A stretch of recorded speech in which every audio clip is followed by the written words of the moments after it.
E como você orienta as pessoas a limparem os olhos? Soro fisiológico ou pouquinho de água, algodão? Um pouquinho de algodão, gaze. Passa. A gente sempre dá preferência para gaze. O algodão, às vezes, ele deixa uns fiapinhos que às vezes caem dentro do olho e irritam bastante. Melhor é uma gaze, então, uma gaze, umedecida, limpa, bem leve para tirar aquele excesso. Formou, limpo. Então a conjuntivite bacteriana, ela é mais grave do que a viral. Mais grave. Dependendo da bactéria que se aproveita da abertura do quadro viral, chega a ter perfuração ocular. Então, isso são casos gravíssimos, casos extremos. Não existem antibióticos para todas as bactérias, nem nós conhecemos todas as bactérias ainda existentes. E não é só bactérias, né? Pode ter uma bactéria, pode ter um fungo, pode ser uma série de coisas. Em casos... Mas são mais raras as conjuntivites? São mais raras e, no geral, elas cedem com os antibióticos comercializados em farmácia. Alguns casos raríssimos, pacientes imunocomprometidos ou pacientes com, às vezes, deficiência mental, que tem um higiene um pouco mais dificultado, pacientes institucionalizados, que dependem de ajuda de outras pessoas, é que é necessário, às vezes, escolher material, levar para o laboratório, identificar a bactéria, saber qual é o antibiótico, manipular esse antibiótico específico, mas esses são casos raríssimos. A esmagadora maioria das conjuntivites são virais, que algumas, uma minoria, felizmente, complica com bacteriana, e dessas que complicam, a maioria com colírios que vendem normalmente na farmácia, a gente, em questão de 10, 15 dias, resolve. Perfeito. Edenilson, eu falei sobre a pressão do olho, até porque nós sabemos que o glaucoma hoje não, sempre foi responsável por quadros gravíssimos, né, de comprometimento da visão. Muitas vezes leva o paciente à cegueira. É uma questão ainda de saúde pública em nosso país, o glaucoma? Não só em nosso país, é uma questão mundial. Mundial. Agora, no mês de maio, dia 26, foi não comemorado, mas foi lembrado o Dia Mundial de Prevenção e Combate ao Glaucoma, que é uma parceria dos órgãos de oftalmologia do Brasil, junto com o Ministério da Saúde e a Organização Mundial da Saúde. Certo. Sabe-se hoje que o glaucoma é a segunda principal causa de cegueira no mundo.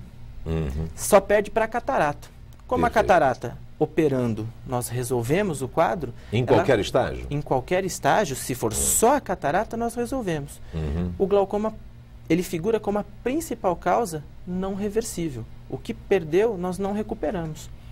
E o glaucoma, ele atinge crianças? Atinge todas as idades. Entretanto, o glaucoma que mais nos preocupa e que é alvo dessas campanhas é o glaucoma do adulto.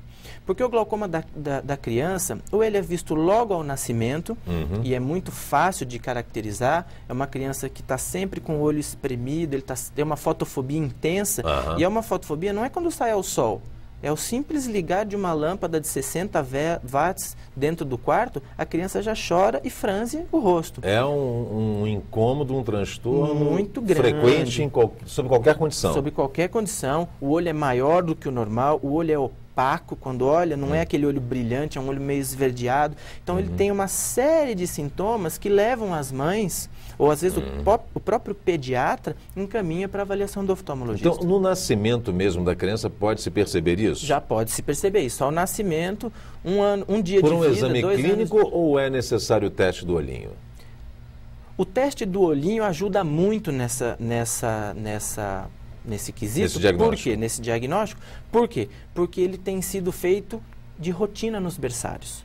Então, isso hoje, na maioria das cidades brasileiras, nas grandes capitais, pelo menos? Nas grandes capitais, em vários estados, isso já é lei, é obrigatório. Em Goiás é lei, não? Isso. É Goiás, obrigatório. São Paulo, Rio de Janeiro, e estava tramitando, eu não sei em que pé que está isso, em que trâmite que está, mas para virar uma lei nacional, uma lei federal.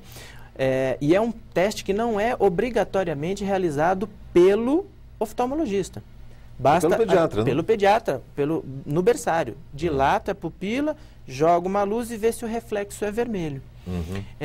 Isso é um teste barato, então, muito barato. Teste tranquilo, é um colírio e uma lanterna. É uma coisa muito tranquila e que tem um impacto de saúde pública muito grande. Ou seja, vale a pena, vale a pena o Ministério da Saúde obrigar todos os estados a prever isso como um teste gratuito, porque certamente vai economizar e muito no futuro. No futuro. Com certeza.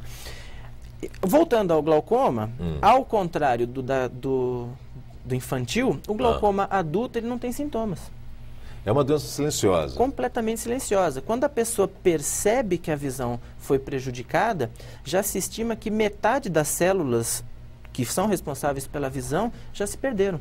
E aí é irreversível? Desse ponto para frente é irreversível. O que a gente consegue é estabilizar, as células que ainda estão em sofrimento podem cicatrizar e regenerar, mas o que já foi perdido a gente não recupera. Mas metade da visão já está comprometida, metade, nesse caso? Normalmente das células. Isso nem sempre se compromete em visão.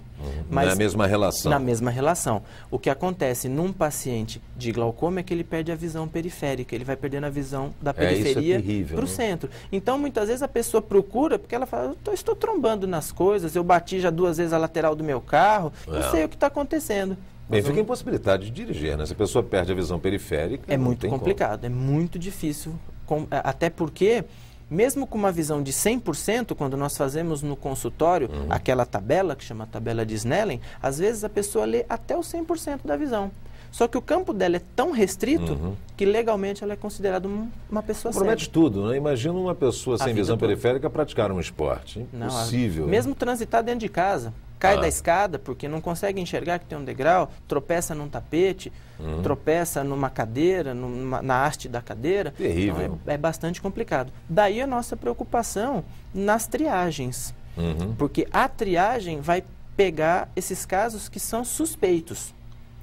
Esses casos que são suspeitos vão ser levados para o consultório e vai ser feita uma análise profunda, uma análise mais detalhada para saber se esse paciente merece um tratamento, merece um acompanhamento e fazer as orientações. Agora, um exame anual é o bastante para se evitar o glaucoma? Sim. Não para se evitar o glaucoma, mas para que não tenha a visão comprometida? Sim. Desde que esse paciente não tenha nenhuma outra afecção. Claro. Então, passou pela primeira vez. Mas é porque eu estou pensando o seguinte, as pessoas que têm já algum problema na visão, são míopes ou hipermetros ou têm astigmatismo, enfim. Normalmente, não é o que se espera, pelo menos que essas pessoas visitem o seu oftalmologista todos os anos, até para conferir os graus, para ver a pressão no olho, enfim. Essas pessoas estão, a princípio, com a saúde ocular dentro do aceitável. Dentro do aceitável. Mas o que me preocupa, e eu acredito que vocês profissionais de saúde, ainda mais, muito mais, é exatamente aquelas pessoas que muitas vezes não têm qualquer problema, né, na visão, têm uma visão perfeita, e que nunca vão ao oftalmologista. Eu mesmo, isso eu soube há pouco tempo, até mesmo aqui por conta das entrevistas que eu já fiz, ao longo dos 7 anos que eu tenho aqui no programa. Mas eu não sabia que a visão de uma criança, ela estaria consolidada só aos 6, 7 anos de idade. Exatamente. Ou seja, então, muitas das doenças, né, que se instalam poderiam ser evitadas se os pais fizessem um teste do olhinho, se a criança fosse levada ao oftalmologista no primeiro ano de idade, depois, enfim, todos os anos, para ver como anda o desenvolvimento, né, do olho dessa criança. O teste do olhinho, que agora está sendo mais divulgado. Está sendo mais divulgado por uma mudança nas máquinas fotográficas. Antigamente as máquinas, elas tinham só o flash. Então saía aquele reflexo vermelho, que tem até programas hoje que tiram o reflexo vermelho, tratam a imagem. E algumas crianças não tinham esse reflexo vermelho. Então era muito comum nós detectarmos doenças na criança no aniversário de 1 ano.